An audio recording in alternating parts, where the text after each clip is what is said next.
Okay. Campbell.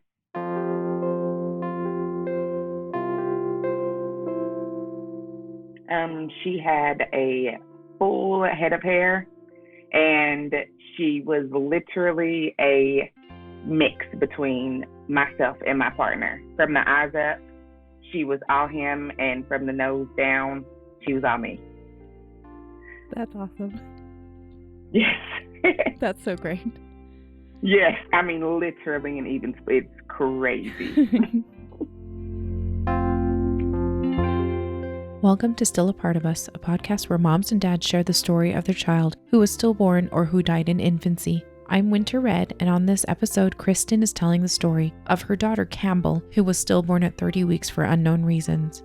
As a word of caution to our listeners, this story contains emotional triggers of stillbirth and infant loss. Please keep yourself emotionally and mentally healthy and seek help if needed. Also, be aware that these birth stories may differ from his or her partners, as these accounts are told from their own perspective through the lens of trauma, heartache, and the passage of time. Please respect our moms and dads who are brave and gracious to share their children with us.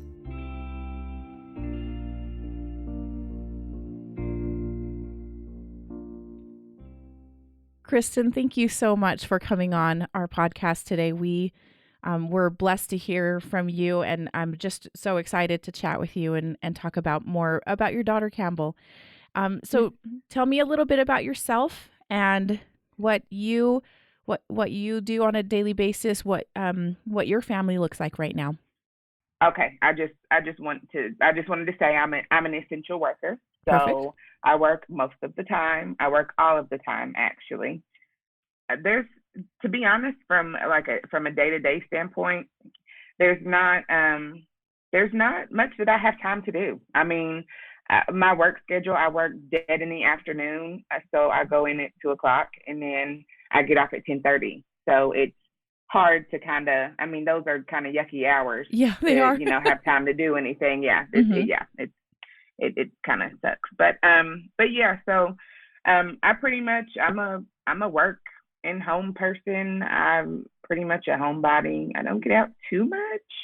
I think I have a little bit of social anxiety. I just, the older that I've gotten, I don't go out as much. Like, my life has slowed down, and that comes with the slowing of seeing people. So it's just like, I'm totally fine if I'm not in an overcrowded grocery store doing my shopping. Like, I'm completely fine with that. Yeah. So, well, and yeah, I also want to point out we're in the middle of COVID, the pandemic, and so it's just I mean, it's crazy. This pandemic has been crazy, and it was crazy on just it played a big role in my pregnancy as well. Just going through that during a pandemic it didn't help. Yeah. So yeah, but I just I like to vlog. I like editing.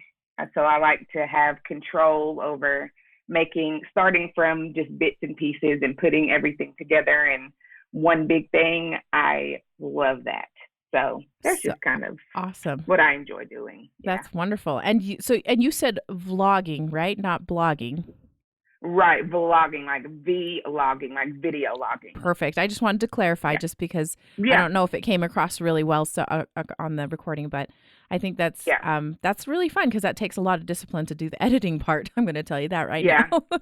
It is, and I don't mean to sound like money about it, but sometimes it's hard to keep the fire under you when you're not doing it for pay. I mean, I like I said, I do it because I genuinely love doing it, but it's harder to do. That footage sits longer whenever it's just yours and you're not, being, Yeah. Okay. I don't want to say I'm shallow about it. I'm just saying that it does take discipline to do and to actually sit and build something from nothing. Yeah, that's totally right. So, and what does your family look like right now? It's just my partner and I. It's just me and Deontay and I. He's the only child. I am the youngest. I only have one older sibling, and that's my sister. So we both have pretty small families. Aside from like cousins and things like that, things can get pretty big. But I mean, just between our immediate families are really small. So it's just me and him. And Kampbell was our first. We don't have any kids, but she was our first on both of us. On both sides. We come from we come from no kids. So. And just as a little bit of context, where are you located? We are in Tennessee. Perfect. That's where we're at. Okay, so in the United States, for anybody that's an international listener, because we do have international listeners, so that's dope. I know. It is pretty fun. We're grateful to be able to help a lot of people. So yeah, for sure. That is so cool. And I hear from everybody. Yeah, that's the key, right? So yeah. And just as a little bit of background, when was Kampbell born at the time of this recording? So she was born 4 months ago. So May 8th, 2020, is whenever we actually had her. So that's when she made way. It's still fresh, still very fresh, but it's crazy that it's been 4 months. It feels like it's been 6 months. It's just funny how fast time is going, you know? Yeah. But then you also kind of feel, I always feel like it's so fresh too at the same time, just like it's fresh, but then it just cruises by, the time goes by. So, for sure. And so tell me about your pregnancy. Were you guys planning on getting pregnant? How did that look for you? Yeah. So we had been kind of trying. And when I say trying, I use that loosely. It was more so of a thing of, I guess you can call it trying. If it happens, it happens. And if it doesn't, it doesn't. You know what I mean? Yeah, so that was more so, our stance on it. We didn't have like any fertility problems or anything. I had endometriosis. I found out that I had endometriosis late 2018. So I had my surgery, which is a laparoscopy. I had that in June of 2019. So June of last year. Okay. And then we were pregnant by October of last year. Oh, okay. Yeah, that was quick. So it doesn't sound like you were expecting it to go that quickly. No. And that was actually that was exactly the point that I was about to make, was that's why I say that, I guess if you want to call it trying, just because I use that loosely, because it was literally, I thought we were I just wasn't expecting to have my surgery and then get pregnant 3 months or 2 months after that. Right. It wasn't one of those things, and I didn't have my surgery to get pregnant. That's not what that was for. So I was shocked. I was shocked in the biggest sense of being shocked. We were shocked that we were pregnant. Excited, yes. Yes. Oh, over the moon. Okay. Over the moon excited. So that's great. Yes, all of that. But just that shocked feeling like, what? Pregnant? Where? How? So that type of shock. Gotcha. Okay. Yes. Just a little bit like, whoa, okay. That was quicker than we thought. Exactly. Yes, ma'am. Yeah. Especially when you were thinking that, my body has to heal, or like. Right. Like I said, I just wasn't expecting for it to go as quick as, I wasn't expecting missing my period. That's all I'm saying, is that I completely expected for my period to be there on time. Yeah. She is usually here on time. We never miss each other. Yeah. So it was shocking. Oh, that's great.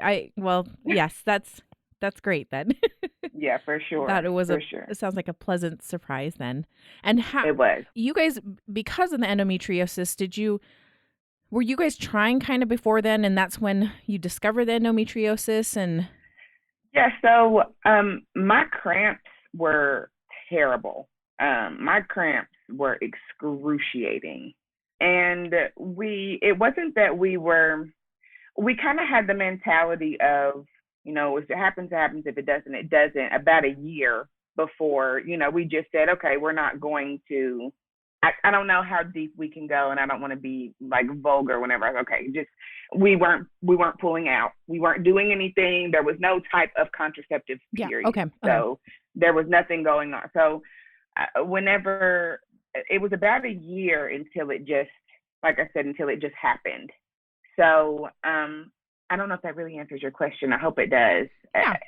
It sounds like you guys were kind of, you wanted to get pregnant. The endometriosis kind of came up and we're like, okay, let's take care of that. And then after the surgery, it just happened. Right. So, it didn't necessarily, my doctor didn't put it as it being a fertility problem that I had endometriosis, but that was something that I would need to take care of before. Okay. So you're spot on. Yes. Right. Okay. Right. Perfect. So that kind of just worked. I mean, that worked out. It also helps your, I'm sure, your periods and such now. After that was cleared up. Sure. So, and so tell me about how your pregnancy went. Was it a good pregnancy? Did you feel good? Did you, any issues that kind of came up while you were pregnant? No, my pregnancy was what they call, quote unquote, textbook perfect. There was no, I mean, I went through the entire time and nothing aside from one issue that I had that I had to go in for, and I was maybe 28 weeks at the time. I started spotting, and they wanted to meet, go ahead and see me. So I went in the same day.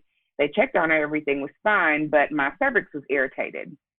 So they said that's where the blood came from at that time. And I mean, it was that didn't last long. That was something that was really just weird. It was something that happened. It went on for I spotted for maybe a day. Okay. And I think the spotting went away later on that same day that I started spotting. It was just really weird. Kind of quick. Yes. So it was quick. But other than that, we went on the next few weeks, and I mean, the next couple of weeks. And I mean, unfortunately, that's where things kind of took a turn, which is something that's confusing to me. Like looking back, it's just like, was that something that I don't know how to really say. Was that something that actually played a part? Yeah. Maybe it wasn't what they thought that it was. You know what I mean? Mm-hmm. Like when I look back at it now, it's just like, I don't think it's not normal for a woman to bleed during pregnancy, period. I mean, even the slightest spot. I mean, maybe in the early stages, maybe I'm wrong. Maybe it happens. It just doesn't feel like it's normal for, a woman to bleed during pregnancy. So yeah, that's where things got weird. But like I said, I went on those days, that week, that next week. And I mean, everything was fine up until everything happened. Yeah. So let's get into that. So I think you said at around 28 weeks, you said you had that spotting incident. And then a couple weeks later is kind of when things took a turn for the worst. And so tell me what happened, the series of events. Yeah. So that particular day, I got up to use the bathroom about maybe 6 o'clock. It's like 6 o'clock, somewhere in the 6 o'clock hour in the morning. And I went to use the bathroom. I laid back down, and I remember her adjusting back to me. She always, anytime I would turn, she's going to turn to fit me. Yeah. So, so she did that. And it was just weird because I had just had that 28-week appointment, and they told me that, you're getting close to doing kick counts. So just every movement that you feel, just start getting in the mind to count those. So just that night when she adjusted back to me, it didn't feel any different than her adjusting any other night. It was just, I thought to myself, remember that kick. So it was just something that just completely, like, looking back on, is eerie in a way, but it was just something that happened in that moment that I remember, like, pay attention to that. That was that, they told you to start counting. That was that, just start now. So that was about 6 o'clock. I got up. At that time, I was going to work at 12 noon. So I got up about maybe 10:30, did my normal thing, but I wasn't really feeling her at all. And she would usually go crazy for breakfast. I mean, first meal of the day, she's going in. She's ready for it. So she's hopping around. She's happy. She's eating. I'm eating. We're with it. So, but she didn't do that this day. I thought that was weird. I was just like, my goodness, like I just don't, I just don't feel her at all. So, I went on to work because I mean, the later that you get in your pregnancy, I mean, they get tired, they get sleepy. They have, their sleepy times, and I'm 30 weeks at this point, so I'm just thinking she's tired, she's getting bigger. It's just a tired day. So I go on to work, and work is fine. I'm on light duty, so I'm not moving around too much, not doing anything, heavy in activity or anything. So it was about 3 o'clock. I was on break, and I was drinking a Fanta, and I wanted to snack on a Rice Krispie treat, just something sweet, just to get her to just do something. And it was no response, and I started getting nervous, and I called my nurse, and she said that, when was the last time you felt her? I said, well, that was about 6 o'clock this morning, somewhere around that time. And she said, okay, well, that's been long. You might want to, you want to think about coming in. So, but I'm just, this is the first time for me, and everybody else around me, those are the times that you kind of call on those friends that are mothers and that have maybe been through the same thing. And it's like, hey, do you ever remember not feeling your child or your kid over a certain amount of time? And it's just like, yeah, that's normal. Sometimes they just sleep. Sometimes they're just tired. So that's where I'm thinking that it's just a tired day for Campbell. She's just tired. So, then it comes about 6 o'clock, and my partner Jones was just now getting Deontay was just now getting off work, and I said, okay, well, I'm going to go ahead and get off, and I'm going to come home. So, he was already at the house when I got there, and we tried Kool-Aid. I mean, I was hopping around like crazy, like just trying to get her to move, respond to something, anything, and right, just anything. And I mean, she didn't respond to, we did the flashlight, we poked around, we shook. I mean, like, we did anything to get her to respond, and she didn't. So I called my mom and my sister about 6:30, and so at this point, I mean, it's been a full 12 hours that she hasn't moved. So I just, my mom and my sister said it's been too long. Like, you might just, it's probably fine, but just go and have it checked out, just to rather be safe than sorry. So we went to the hospital, and we went up to triage, and the first nurse was, getting me strapped up and seeing what was going on, and she was going over on the monitor and didn't see anything. And I heard a heartbeat, but it was really faint, but it was mine. It wasn't hers. So, I mean, I didn't know that at the time. So she brings the other doctor in, the next doctor in, and I'm looking at the monitor with them, while they're going over my stomach. So I don't see anything. I don't hear anything. But in that moment, I'm not thinking that my child does not have a heartbeat. I'm just, that's not what I'm just like, are y'all in the wrong spot? Like, yeah, she's even known to move around whenever they're looking for her heartbeat. Anytime they would find it, she would swerve, she'd curve, she would do anything so that you could not hear her heartbeat. So I'm just thinking, why is she acting like that? Yeah. You know what I mean? Like, just thinking that she's just being extra stubborn. And I mean, the doctor said, I don't see a heartbeat. And I stopped and just, everything in that moment just, did you say what I think you said? Like, huh? Like what? What? So so they bring another doctor then in to confirm her, which they're not telling you any of this. It's just that's the protocol. You get the first nurse. If she can't find it, here comes the doctor, boom. And if she can't find it, they're going to confirm with one. You don't know that until you've gone through it. But in that moment, it's just like, okay, it shouldn't take, why, is anybody competent here to read that's just how you feel. Yep. I'm not trying to be disrespectful or to discredit, their service and what it is that they do, but that is just how you feel in that moment, that y'all are wrong. You're wrong. Absolutely. You're wrong. Mm-hmm. Yeah. So the last nurse came in and she confirmed it. She said, yeah, we don't have a heartbeat. And she grabbed my hand. I sobbed. I from my gut, I just cried. And Jones is crying, like just everything in that moment was you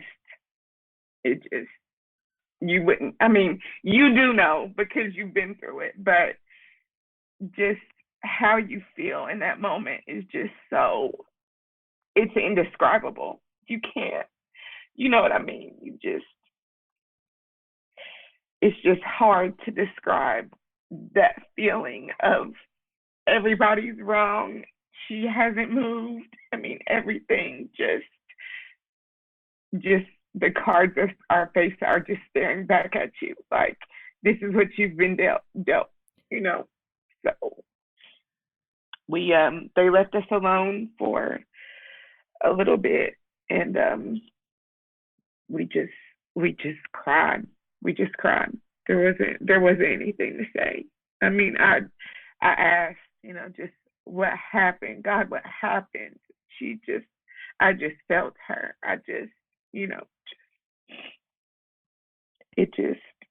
It's so hard for you to carry your child and then just for it to all be like you have driven into a wall of bricks and you don't make it. Like it feels like that. Like I got this far for it to all crash, like for everything to just be over. So we were able to, after we were able to kind of compose ourselves enough to be able to talk and, answer any questions that we needed to, they wanted me to stay and just like, boom, like let's start. No. Like they wanted me to go right into it, get me into a room and start the process after just telling me that. They didn't talk through any options or anything with you? The thing that they said that we could go, we had the option to, you guys can go home. What we would like for you all to do is for her to stay and, you go home and, get anything together that you need to get together, saying this to Jones. So, for you to, get things together and come back and let's start the process is what we would like to do. But if you need some time, if you need a day or two, and it was a day or two, like it wasn't, wait a week. I've heard of women, taking a week, it being a week before they are able to actually deliver, just that mom's choice wanting to hold on to her baby, Yeah. So so they did give us that option, but those options are not options, if you know what I mean. Mm-hmm. Like how do you, it doesn't sound like I have much of an option. Yeah. You know what I mean? So Jones told the nurse, we're not staying tonight. We're going back home for right now and let us process this and we could maybe come back tomorrow. But I'm not leaving her here. We're not staying here. So, so we like I said, we composed ourselves enough to be able to get up and, get out of the room and get home. And we got home, and I I mean, her room, we were moving anyway. So we were, she was not supposed to be here until July 8th. Right. So we were scheduled to move from one townhome to another in May. So I was about to be prepared to move pregnant. So we were moving, and we were moving to a bigger place because we were expecting a baby. So we didn't have her, we hadn't necessarily, moved and everything yet, but all of her stuff was in our closet, ready to go to be put up in her room. We got home. I sat in that closet and I just cried. That's all you can do. So I called my mom, and I told her, she could tell from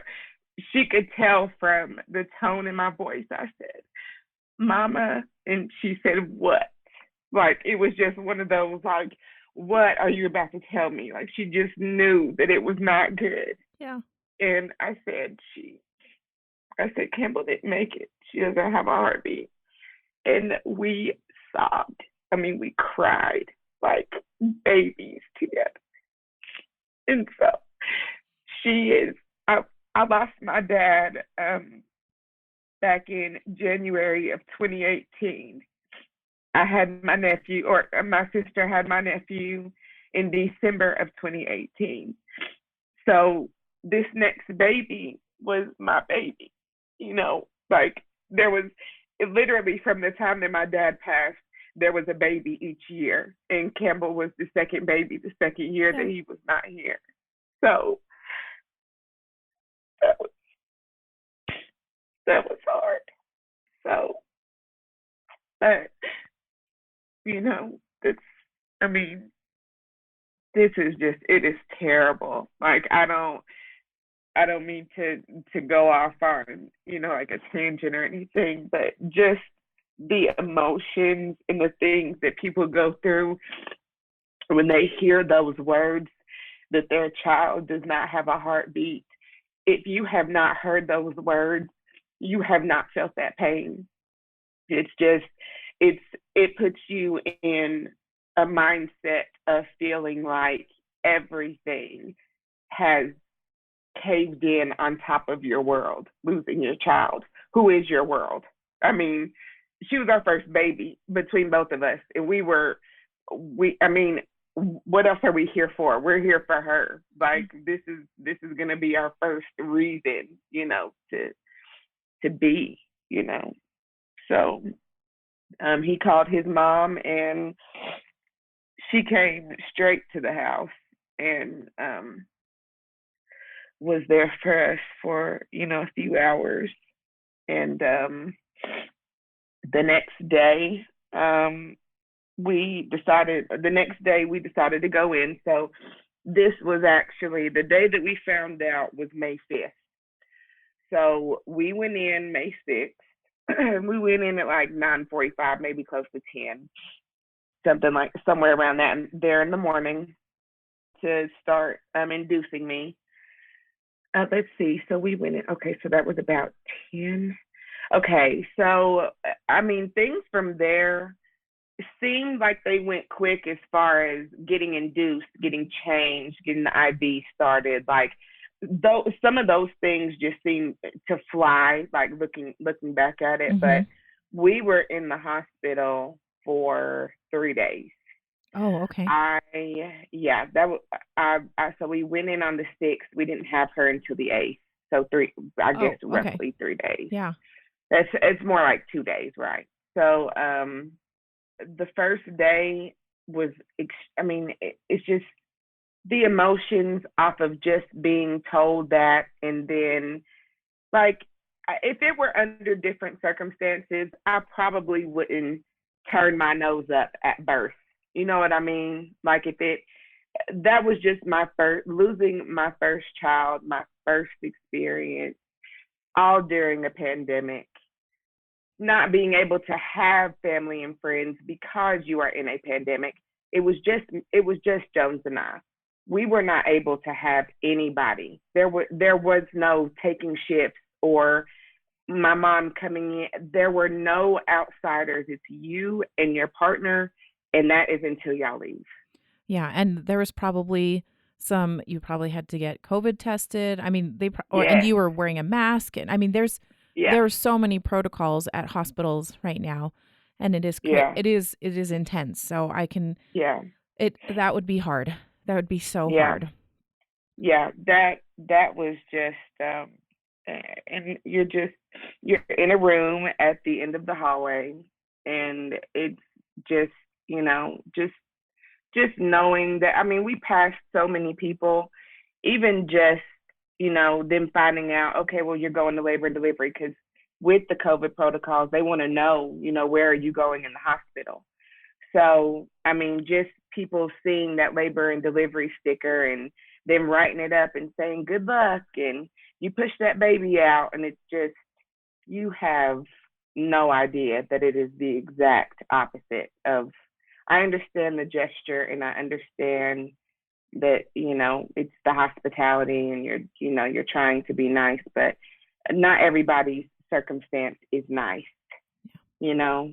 So and that's one of those things that I kind of have to check myself on, because everything could be offensive if you let it, because you are just so sensitive about a lot of stuff. But I know that people they didn't mean any harm by saying those things to me on my way up to labor and delivery. But it was just one thing in my memory that just stuck out. Like, no, if it weren't under that circumstance, thank you. We're excited. We've got the smiles on. We're just extra ready to meet our baby. But that wasn't our case. So yeah. But sorry, I didn't mean to go off on that. But, no, I think it's good to kind of remember those things, because I remember certain things where you're just like, this is not going to be great. And you mentioned the room at the end of the hall, and yep, that's where they put you, because you don't want to. Yeah. You kind of don't want to be part of the regular hubbub of the labor and delivery floor. Yeah. It's and like I said, if it were under different circumstances, I'm all for it. Like, completely throw me in. But I mean, just and when you're walking to that room, that you're just, it's not going to be set up to have a baby. It's there for you to have a baby, but not for you to be there to keep comfortable. Yeah. You know what I mean? We don't. But we got to our rooms, and like I said, they got me set up, and it seemed like a quick process. I mean, these 2 days were not just emotionally trying, but physically, just how it was on my body. It wasn't terrible, other than me. I got my epidural the same day. And the reason why I got my epidural as early as I did is because the doctor told me that it will be long, but it's going to be a long process. But there's a lot of time between now and then. I would expect some time, maybe 2 or 3, tomorrow morning. Maybe we'll have a baby sometime by then. So I didn't want, and being the first time mom, I have no idea what I'm doing, but just I knew that I've heard of women getting their epidural too late. Well, I don't know what too late feels like. I don't know what too late actually is. Right. So I went ahead and got my epidural. So that's day 1. That's May 6th. Well, by May 8th, I'm not really feeling too much. I'm not feeling. I can feel everything is what I'm saying. My legs were the only thing that was numb. I hate to kind of jump around, but there were so many nurses in and out doing this and that. The induction tablets, they do tablets, at least in my case, it was a vaginal tablet that had to practically be fisted. Like I said, I hate to be vulgar, but it is just the experience. It has to be planted very deep in the cervix. Mm-hmm. And at that time, everything is tender. You know what I mean? Yep. Everything is just tender. So for that to be the like, and that was every few hours. It was like every 4 hours. I still wasn't dilating. It was just so slow. It was just slow. Nurses coming in and out. And did you also have were you starting to have contractions?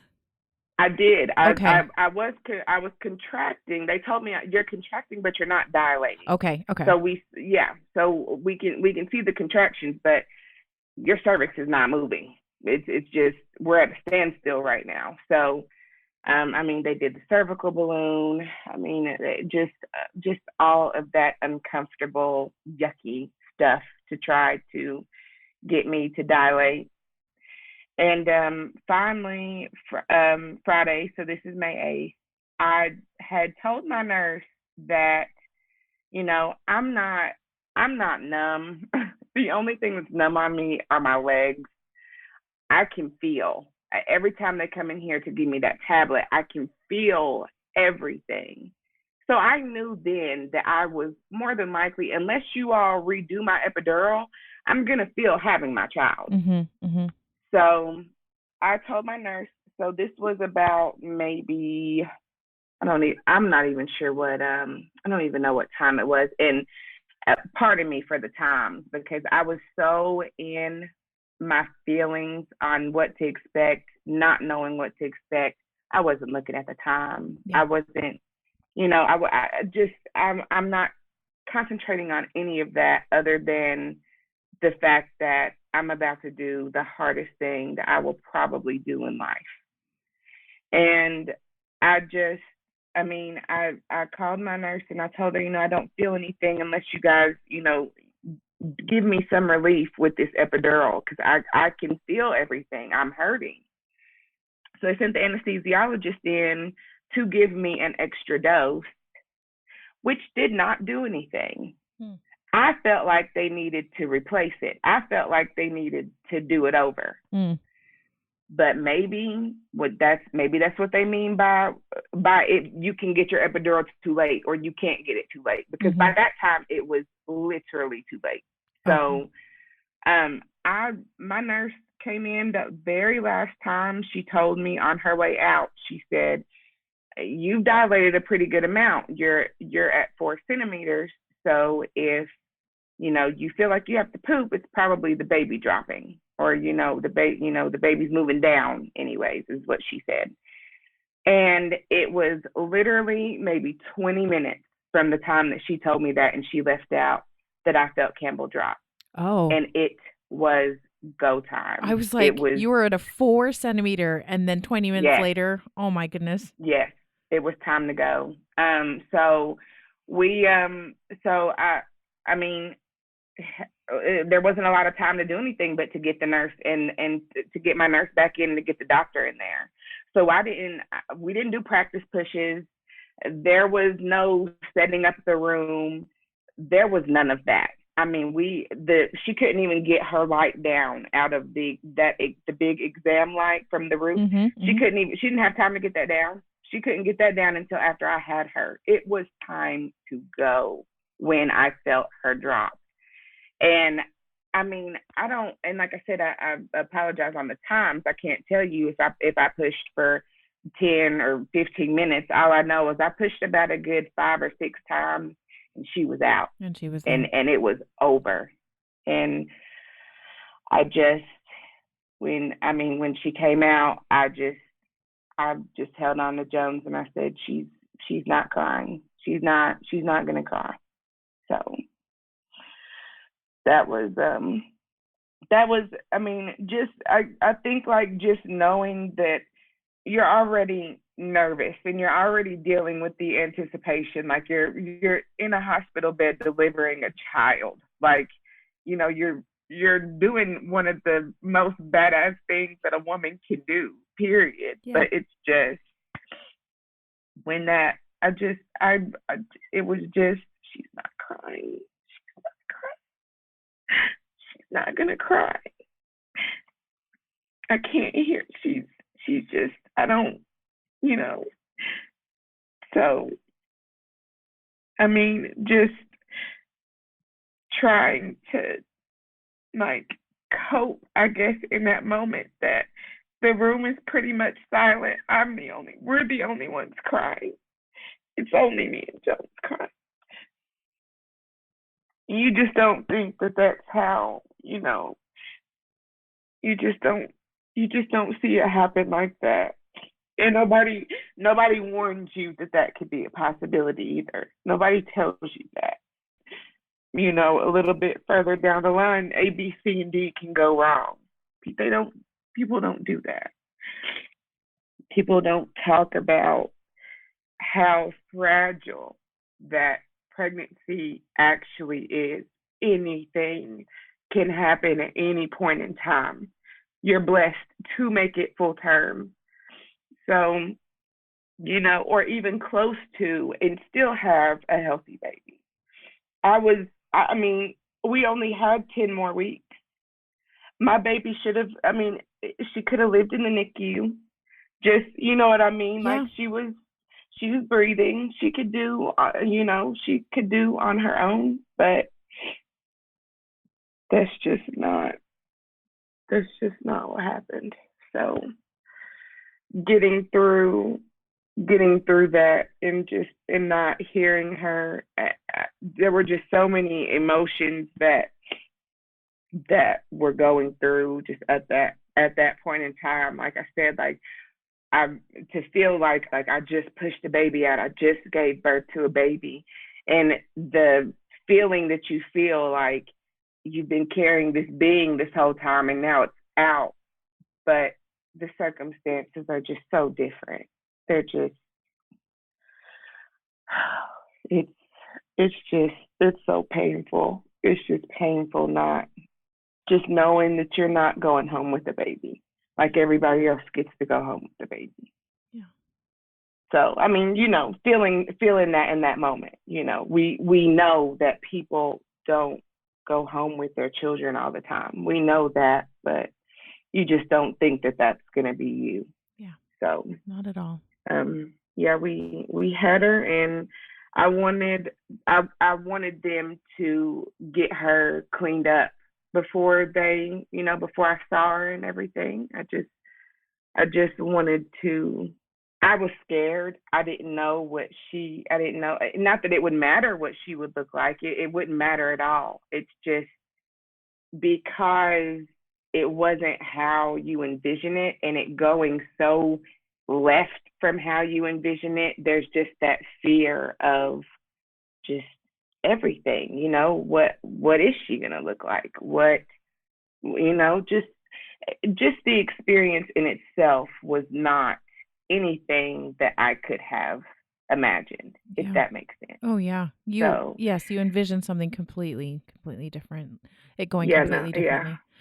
Kristyn, I have a quick question. Do you, the nursing staff, did the doctors, your midwives, did any of those staff members, did they give you any sort of kind of walk through what to expect during all of this, what you would look like, or how your body would react to it? Did anybody walk you through that? No, not really.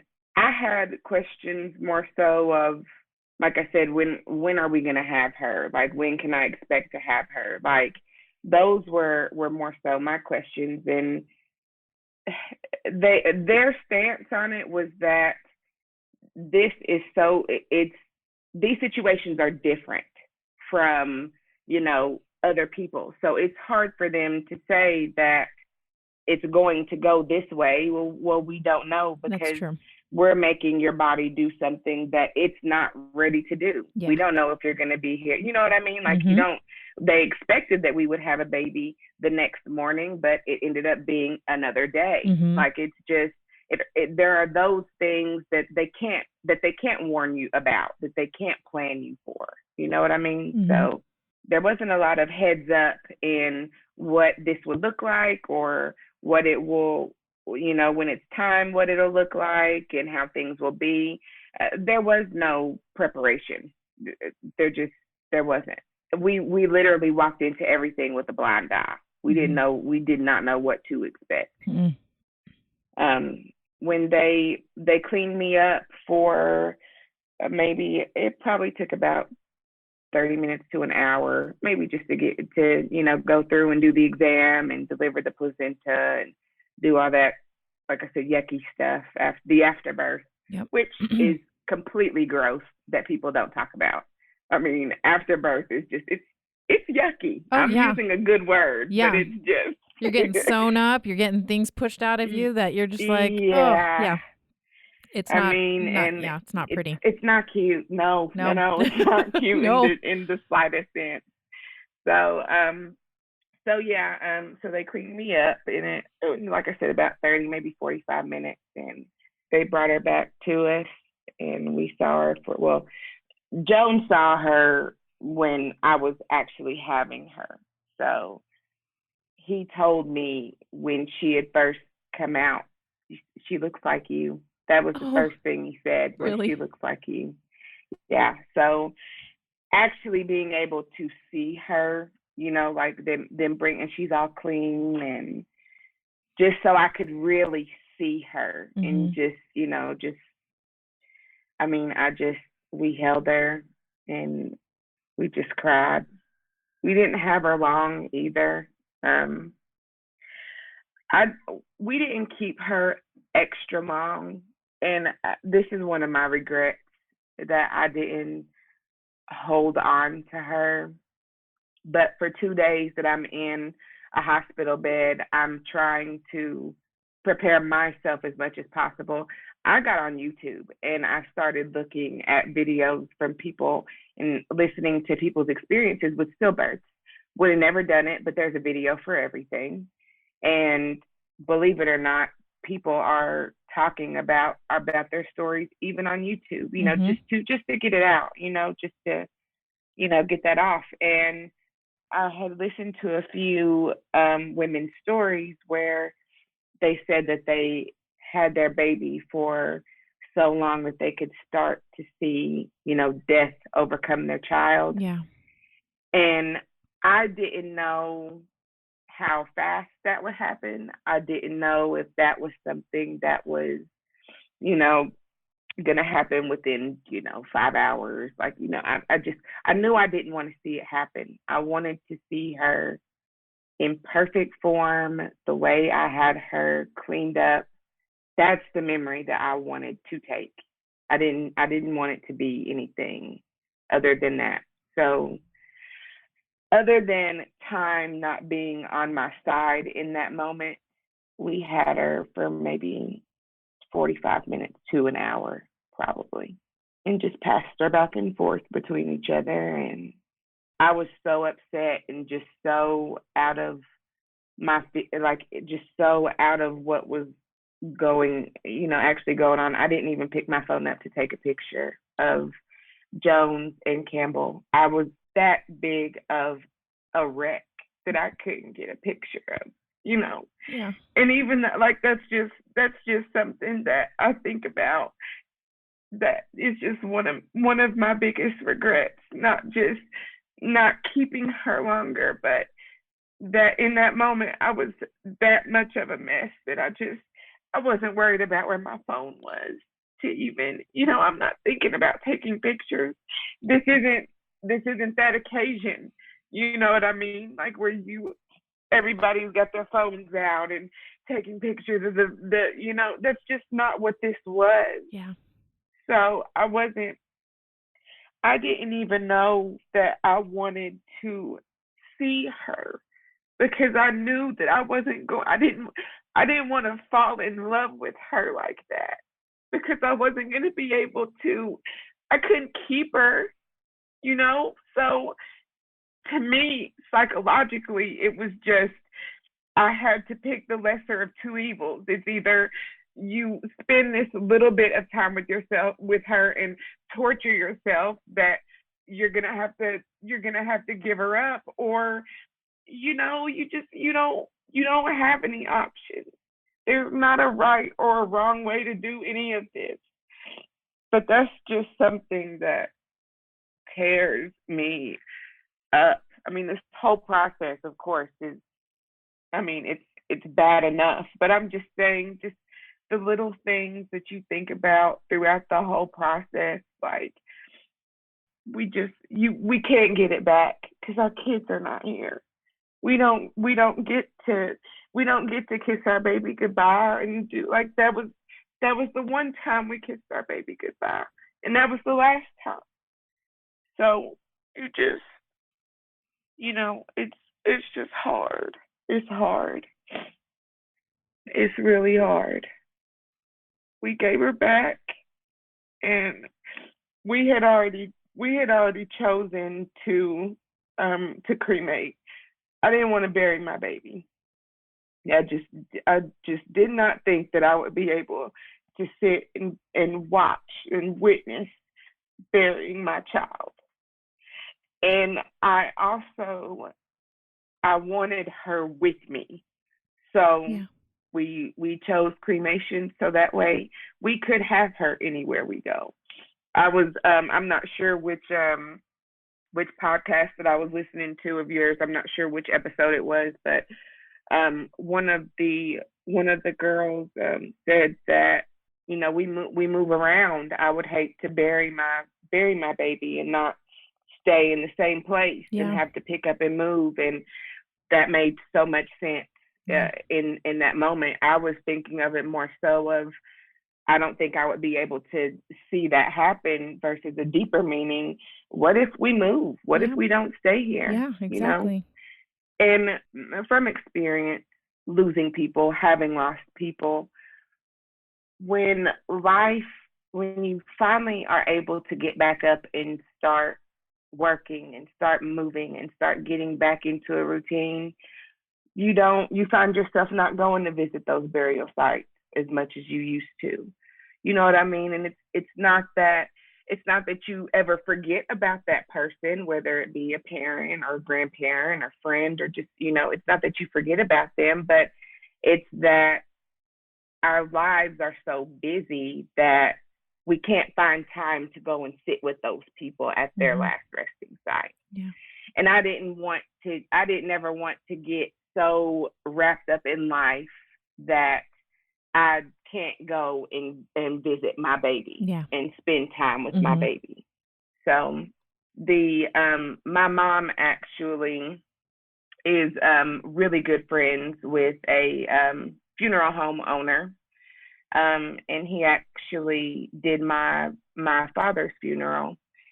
And he's the one who performed the cremation for Kampbell, and would not let us pay a dime. Absolutely would not. He would not take anything. Put your checkbook up. I don't want to see it. This is just this. I just want to do this for you. That's so kind. And it was so kind, because people pay. People pay for that. It's something that. And it's expensive. So, it can get expensive. And it is expensive. It is expensive for sure. And he got us a stuffed animal bear that has a zipper on the back of it, and her urn is inside of it. Oh. So she's in bed right now. We can carry that bear around if we want to. We can, we take it to bed with us every night. So she is with us in that sense every night. That was just something that was really important for me when making the choice to bury or to cremate. So just to kind of, get that out there. But it's so unfair to have to make that decision under just being told. Yeah. That sucks. And then we gave her back to the nurse, and they moved me down to I don't know what that department is called. Like, I don't know what part of the hospital that's called when they move you down. But anyway, they moved. But I don't know if it's recovery or not. I'm not sure. Anyway, yeah, it's something like that. Something like that, right? But there's a specific name for it. But so they moved me down a room, and there we stayed in that room for maybe till maybe about, I don't know, maybe 4 o'clock, 4 or 5 o'clock, from having her at 9. So we almost had her at 10. So it was 9:53 whenever we had her. So we got moved down to that room maybe about noon. And after I got the feeling back in my legs, and I wanted to kind of walk that off, just walk some of that the numbness off. So I did a few laps down the hallway, and I mean, everything looked good. I wasn't, over bleeding. Like, everything as far as the afterbirth goes was fine. So okay, I was about to say you were feeling okay then physically. Yeah. Did you tear or anything, or were you good? Okay. I was going to ask also, how big was she? She was 3'2". Oh, she's 3 pounds 2 ounces. 3 pounds 2 ounces. So she's little. She's little. Yeah, but she's 30 weeks baby. Though. So yeah, it makes sense. And right, and 4 centimeters dilated. So I mean, I'm not even all the way for a full baby. So she slid right out of there. So so she's a little baby. So everything looked fine. After birth wise, so no tears, no nothing. Everything was fine. They let me go home the same day, and I asked to go home. I was so drained emotionally. Just, I mean, we had been there we've been there since Wednesday, and it's now Friday. I'm ready to go home. I just, this, you know what I mean? Like, just the thing that it does mentally is just, it's draining. There's no other way to say it. It's just completely draining. We went home, and just going home without a baby is like, there is no car seat in the back seat. Like, there's not a let's choose what car we need to take because his car is loud and his car runs loud and mine doesn't.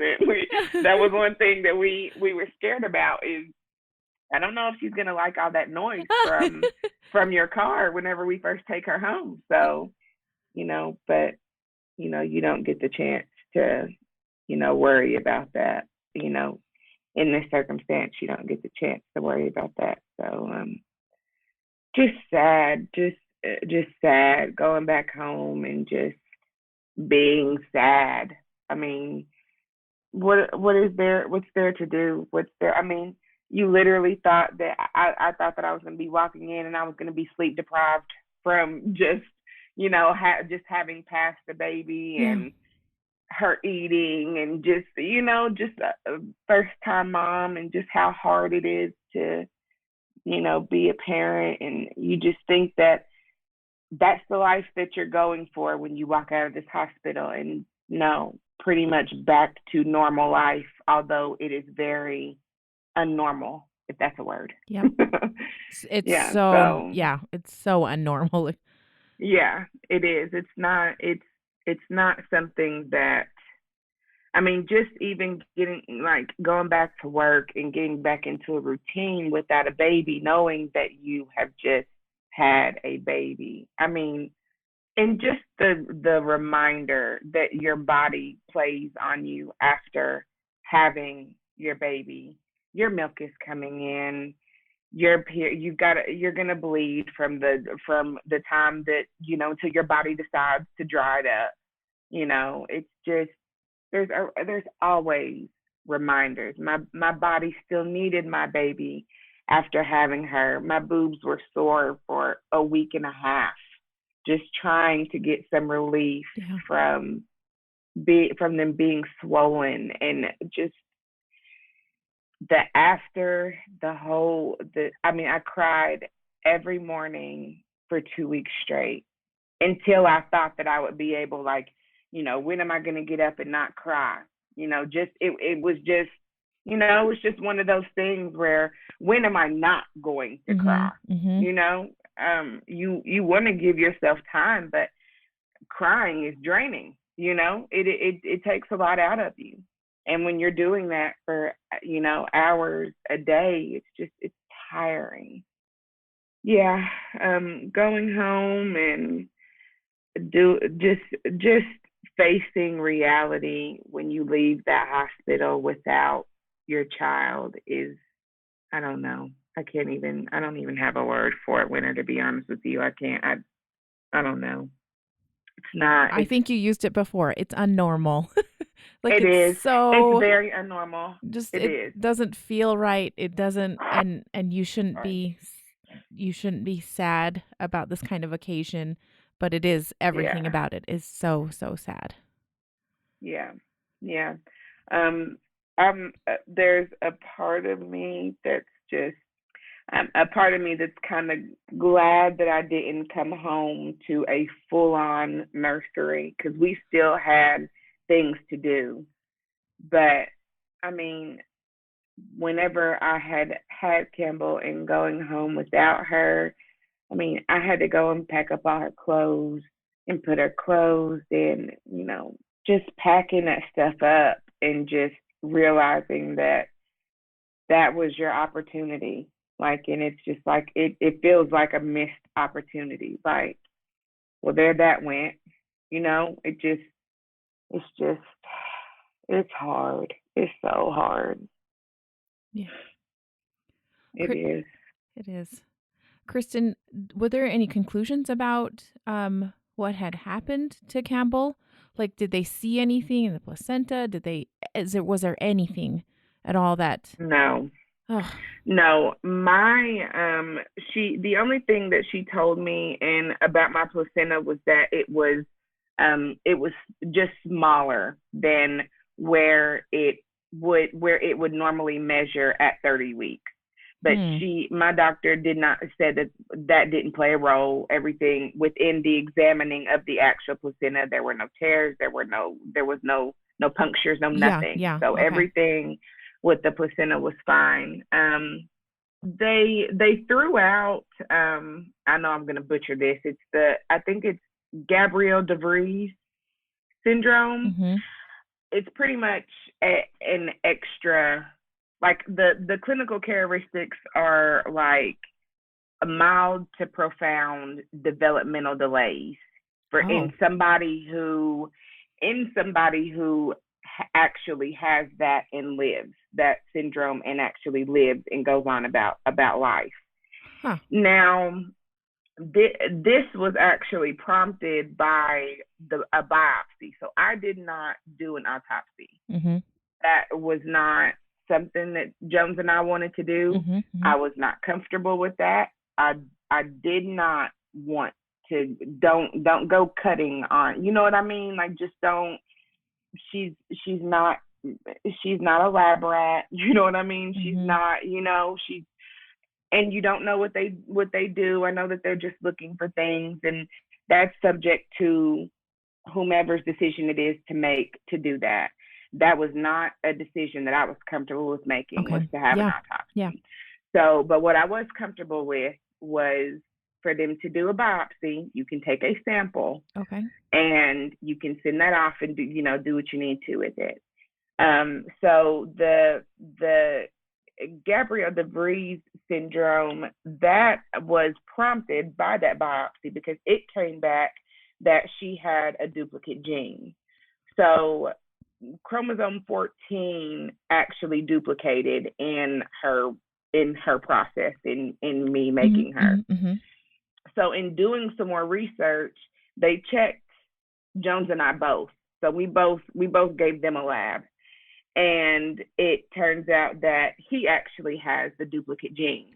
Oh. So that was, but at the same time, I mean, ultimately that doesn't conclude in anything because he has a duplicate gene and he is fine. Yeah, exactly. So that was more so a rule out type of situation. They wanted to see if, okay, does this point us in the direction of what potentially could have happened? And it was a dead end because, again, it doesn't explain anything because Jones is fine and he's got a duplicate gene. So, I mean, other than her them being able to tell that she had a duplicate gene, they didn't find anything else.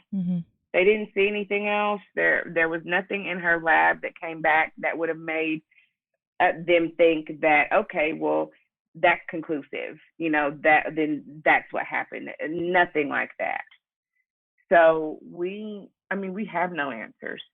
We have nothing. So that has been, it's been in these 4 months. Just from having her and from seeing different doctors, I switched hospitals. I switched OBs, period, just because I wanted my experience with having Campbell, where I had her, was not the best, and I don't feel like they took care of me the way that I felt like I should have been taken care of. So I switched, and I'm now at another office or in another hospital.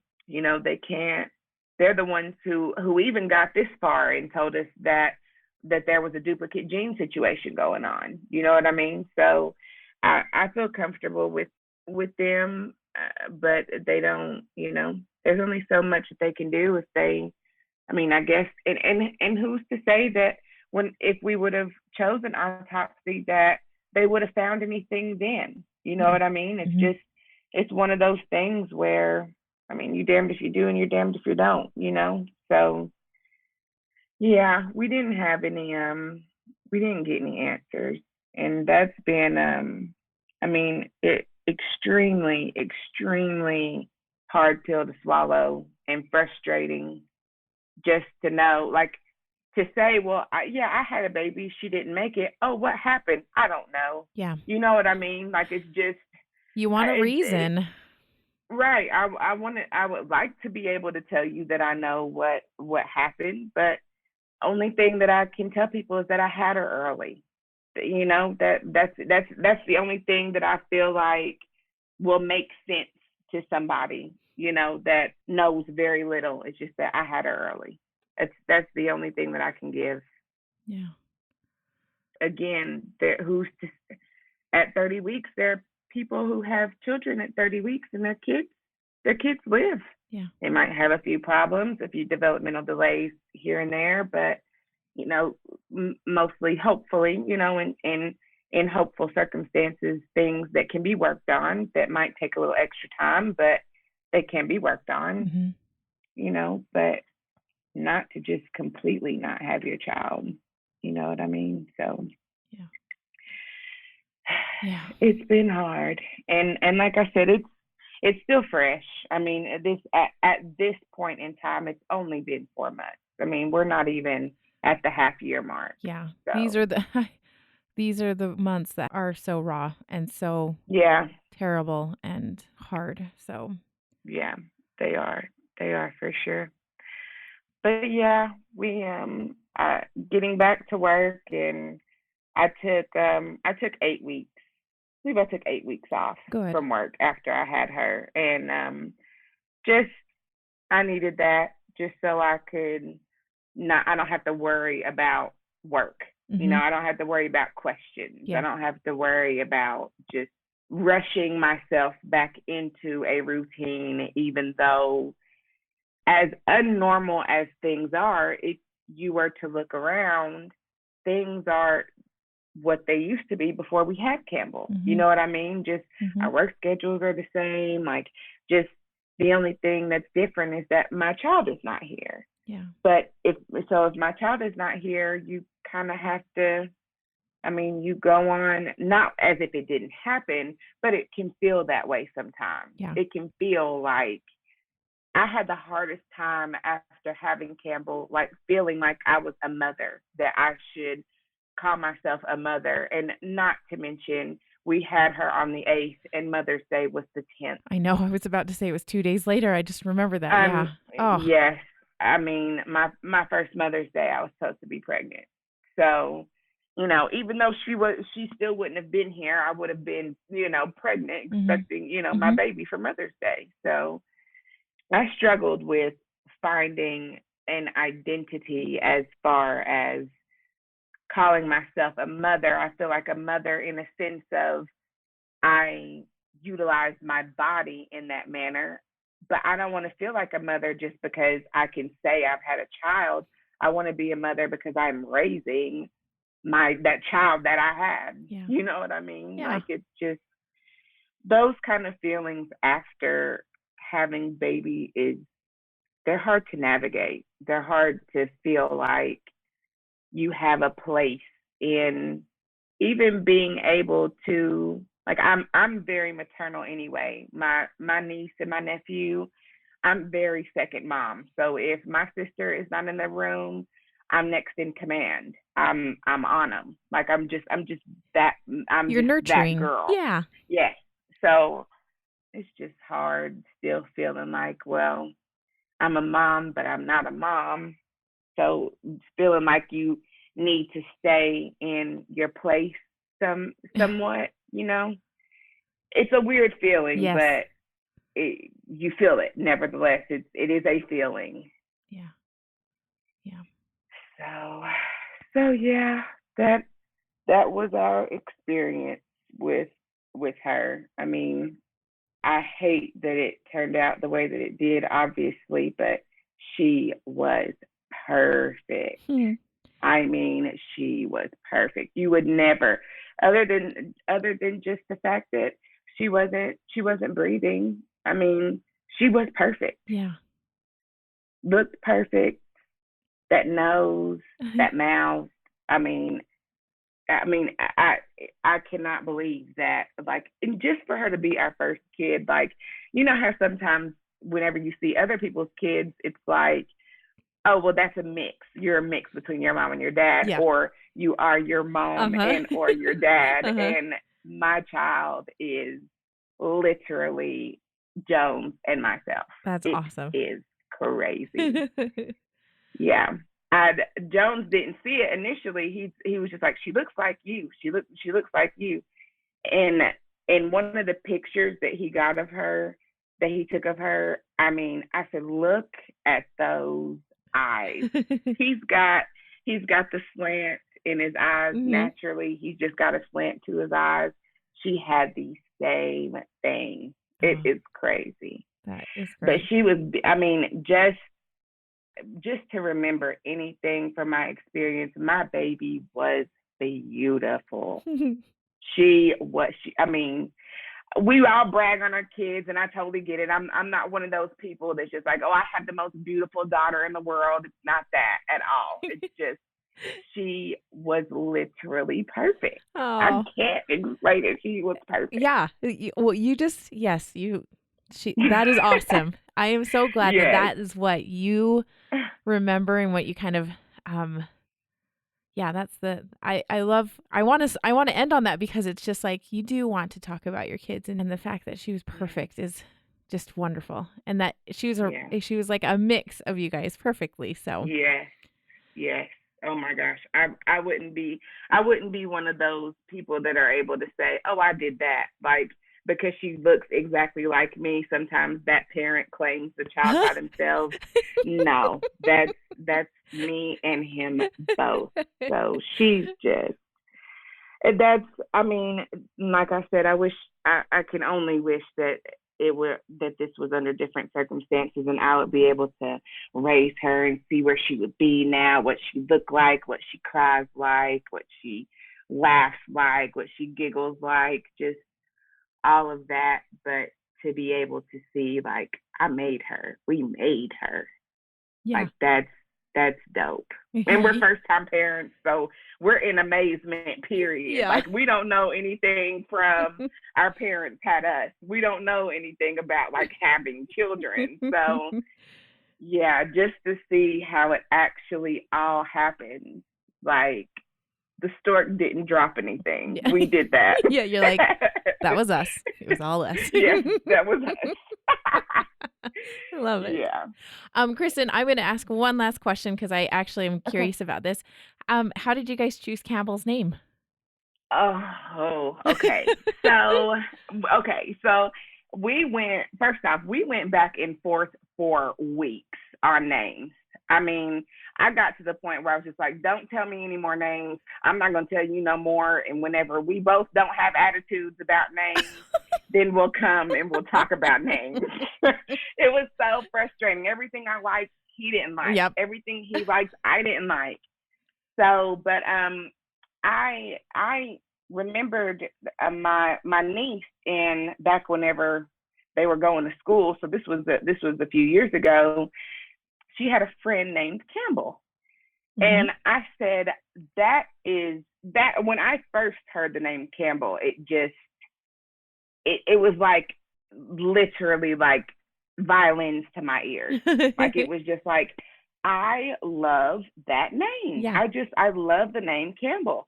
And I mean, of course, we're not, I mean, I'm not thinking about the soup. I'm not thinking of like over the years, like you hear about Campbell's, like you're not thinking like, oh, that's a cute name. Like Campbell's is a nice name, you know, like for soup, you know, you're not thinking about it like that.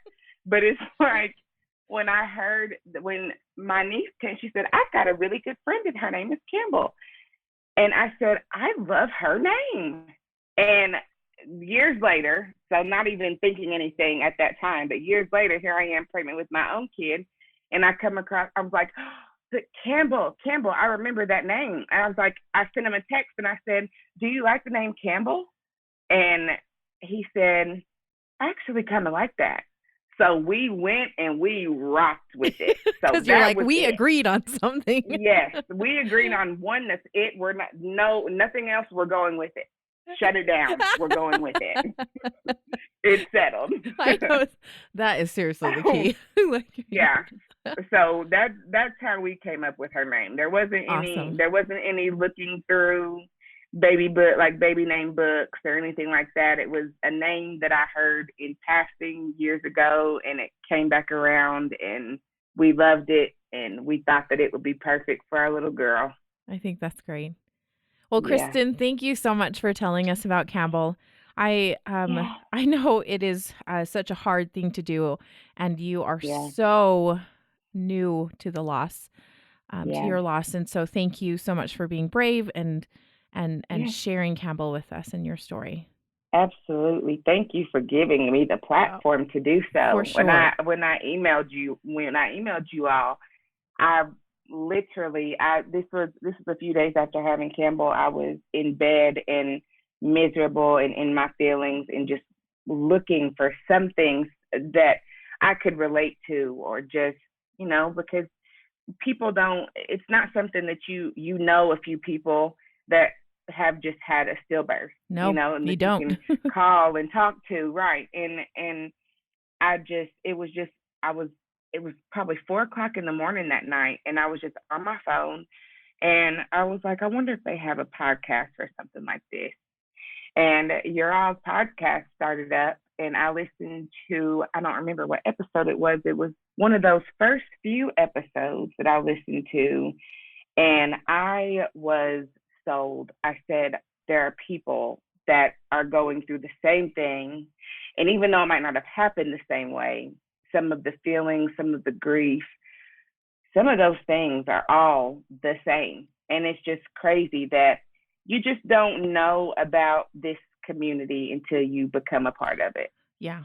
And so, you don't ever want to be a part of it, but now that you're here, you're just like, okay. Right. Right. It makes you, it makes you feel better when you know, and it's not like misery loves company. It's never one of those things. It's just, it's good to know that you're not alone. Yeah. And I just wanted to get that across in my email, that I was at such a dark place where I didn't feel like nobody's going to get me. I just lost my baby. Nobody's going to understand that. All my girlfriends who have kids have their kids. They're not going to get me. And I came across this podcast, and it was I needed that. So I'm so glad that it was available to me. And again, I'm extra thankful that you let Kampbell have a voice. Yeah. Because this is my way of giving her voice. Yeah. I love that. So, I love that. Well, thank you, Kristyn. Thank you. Great. Yes, for sure. This was really fun. Yeah. Lots of tears. It got ugly, like up here, the nose, the snot. It happens. This was really fun. Oh, it happens. Yeah. Okay, well, I enjoyed. Thanks so much to Kristyn for coming on and sharing her sweet story of Kampbell with us today. head on over to our website, stillapartofus.com, and you can find some show notes there, as well as a way to sign up for our newsletter. Also, you can learn how to become a patron and help us support this work that we're trying to do to bring these stories of other lost moms and lost dads. And if you are interested in getting in touch with us to share your child's story on the show, you can find us there at stillapartofus.com. The show was produced and edited by Winter and Lee Red. Thanks to Josh Woodward for letting us use his song Flickering Flame. You can find him at joshwoodward.com. Lastly, subscribe to this podcast and share it with a friend that might need it. And tell them to subscribe. Why? Because people need to know that even though our babies are no longer with us, they're still a part of us.